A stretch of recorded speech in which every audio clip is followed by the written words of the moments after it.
अगं सुनबाई, आज तू परत फक्त चपातीच बनवलीस? काय झालं आहे तू? भात का बनवत नाहीस? आता माझे दात सुद्धा दुखत आहेत, तर मी चपाती कशी खाणार? सासूबाई जरा कडकच आवाजात म्हणाल्या. तेव्हा रवीना धावतच आपल्या सासूबाईंजवळ आली आणि म्हणाली, आई, डाळ सुद्धा बनवली आहे ना, डाळीमध्ये चपाती बुडवा. मग थोड्या वेळाने चपाती नरम होईल. आता मी काय करू? घरातले तांदूळ संपले आहेत. तर मग मी भात कसा बनवू? समोरच्या दुकानदाराने सुद्धा उधार देण्यासाठी नकार दिला आहे आणि माझ्याजवळ सध्या एवढे पैसे नाहीत की मी जाऊन तांदूळ विकत आणू शकेल. रवीनाचे एवढं बोलणं ऐकताच सासूबाई शांत झाल्या. त्या आज विचार करत होत्या की त्यांचे दात खूप दुखत आहेत, तर त्या डॉक्टरकडे जातील. परंतु जर घरात तांदूळ विकत घेण्यासाठी पैसे नाहीत, तर त्या डॉक्टरकडे कशा जातील? त्यांच्या दातातील वेदना खूप वाढल्या होत्या. त्या म्हणाल्या, ठीक आहे सुनबाई, काही हरकत नाही. मला एखादी पेन किलर असेल तर दे. माझ्या दातात खूप तीव्र वेदना होत आहेत. सासूबाईंचं बोलणं ऐकताच रवीनाच्या डोळ्यात अश्रू येऊ लागले. ती म्हणाली, आई, जर जास्तच वेदना होत असतील तर चला आपण डॉक्टरांकडे जाऊया. तेव्हा सासूबाई म्हणाल्या, नको सुनबाई, आपल्याकडे पैसे नाही आहेत. मग आपण डॉक्टरांची फी कशी देणार? रवीना म्हणाली, आई, मी सरकारी हॉस्पिटलमधील कार्ड बनवलं आहे. त्या कार्डवर तुमच्यावर मोफत उपचार होतील. तुम्हाला कधीच कोणता त्रास लपवण्याची गरज नाही आहे. जर तुम्हाला कोणता त्रास होत असेल तर तुम्ही मला सांगत जा. मी तुम्हाला हॉस्पिटलमध्ये घेऊन जाईल. मला माहित आहे की तिथे थोडी लाईन जास्त असते, परंतु मी आहे ना, मी सगळं सांभाळून घेईन. सुनबाईचं एवढं प्रेम बघून अमृताताईंच्या डोळ्यातून अश्रू वाहू लागले. पटकन त्यांनी जेवण संपवलं आणि त्यानंतर दोघी सासू सुना मिळून हॉस्पिटलमध्ये पोहोचल्या. परंतु तिथे गेल्यानंतर त्यांना समजलं की लाईन एवढी मोठी आहे की त्यांचा नंबर संध्याकाळी येईल. तेव्हा दुसऱ्या ठिकाणासाठी नंबर लिहून रवीना परत घरी निघून आली. हॉस्पिटलमध्ये जाण्यासाठी आणि तिथून परत येण्यासाठी खूप मुश्किलीने तिने पैसे जमवले होते. संध्याकाळी जेव्हा संजय घरी आला तेव्हा म्हणाला की 2 महिन्यांपूर्वी मी ओव्हरटाईम केलं होतं, त्याचे 1,500 रुपये मला आज भेटले आहेत. हे ऐकून रवीनाचे डोळे आनंदाने चमकू लागले. संजयच्या कंपनीमध्ये काम व्यवस्थित चालू नव्हतं, त्यामुळे 2 महिन्यांपासून त्या लोकांना पगार मिळाला नव्हता. त्यामुळे बचत केलेल्या पैशातून ते कसं तरी घर चालवत होते. ऍडव्हान्स मागितल्यावर सुद्धा कंपनीतून मिळत नव्हता. परंतु आज ओव्हर टाइमचे पैसे भेटले होते, त्यामुळे रवीना पटकन जाऊन थोडा किराणा सामान घेऊन आली होती. पण ते किराणा सामान सुद्धा कधीपर्यंत चालणार होते? 1 आठवड्यातच जवळपास ते किराणा सामान संपायला आले होते.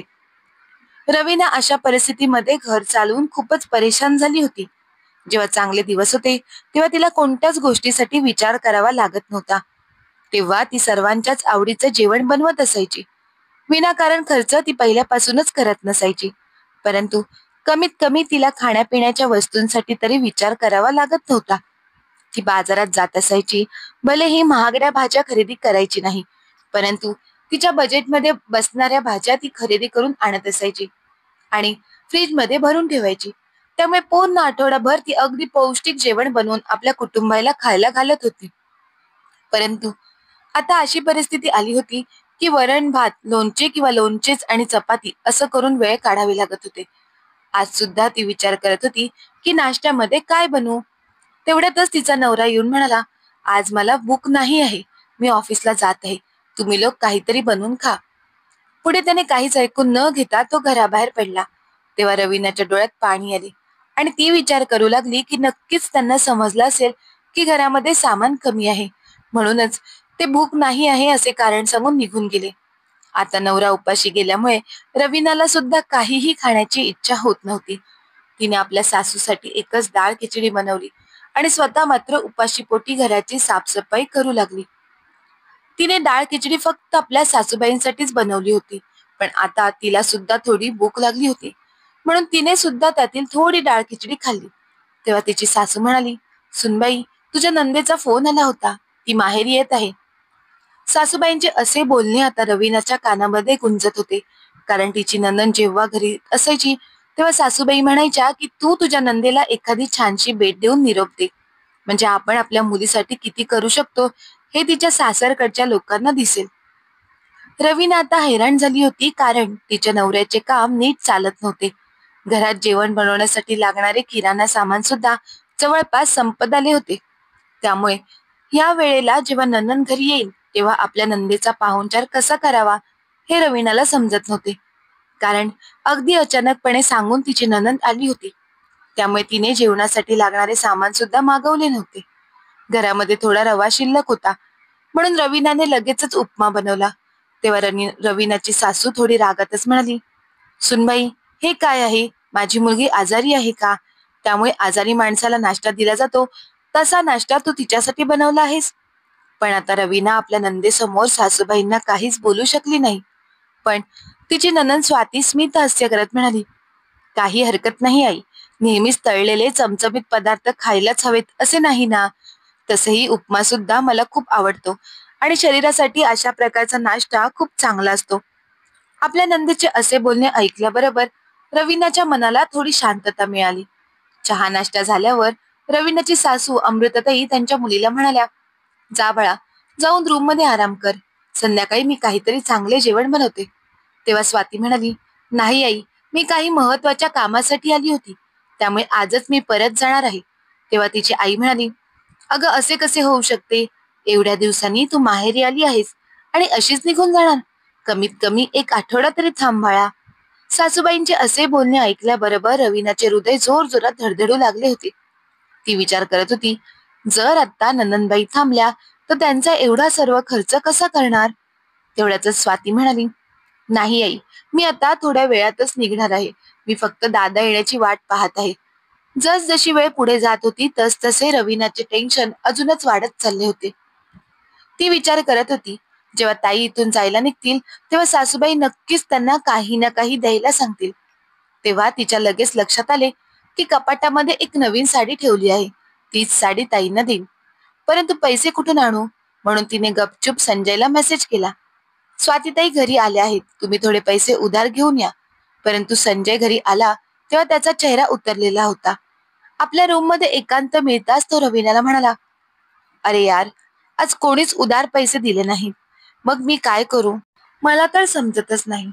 तेवढ्यातच स्वातीने दरवाजा ठोठावला आणि म्हणाली, दादा वहिनी, मला तुम्हा लोकांबरोबर काहीतरी बोलायचं आहे. मी आत येऊ शकते का? संजय म्हणाला, स्वाती, आत ये. तेव्हा स्वाती त्याच्या रूम मध्ये गेली आणि म्हणाली, दादा, मी इथे कोणावर ओझे बनण्यासाठी येत नाही. स्वागत करणे, सन्मानपूर्वक वागणूक देणे, जेवायला घालणे ही वेगळी गोष्ट आहे. परंतु याचा अर्थ असा नाही की घराची आर्थिक परिस्थिती ठीक नसताना सुद्धा मी इथे येऊन कोणत्या तरी भेटवस्तूची अपेक्षा ठेवावी. यावेळेला मी इथे तुम्हा लोकांना भेटण्यासाठी आलेली नाही किंवा कोणती भेट वस्तू घेऊन जाण्यासाठी आलेली नाही आणि माझा पाहुणचार करून घेण्यासाठी सुद्धा आलेली नाही आहे. मी तर फक्त तुम्हा लोकांची मदत करण्यासाठी आली आहे. एवढं बोलून स्वातीने आपल्या पर्समधून एक लिफाफा काढून आपल्या वहिनीच्या हातात दिला आणि म्हणाली, प्लीज वहिनी, नकार देऊ नकोस. जोपर्यंत घरची आर्थिक परिस्थिती ठीक होत नाही तोपर्यंत माझ्या पगारातील काही भाग तुम्ही लोक ठेवा. आपल्या नंदेचे असे बोलणे ऐकल्याबरोबर रवीना हैराण होऊन आपल्या नंदेकडे पाहू लागली आणि नकारार्थी मान हलवत म्हणाली, नाही ताई, अशी कोणतीच गोष्ट नाही. आम्ही लोक मिळून सर्व गोष्टी सांभाळून घेऊ. तुम्ही चिंता करू नका.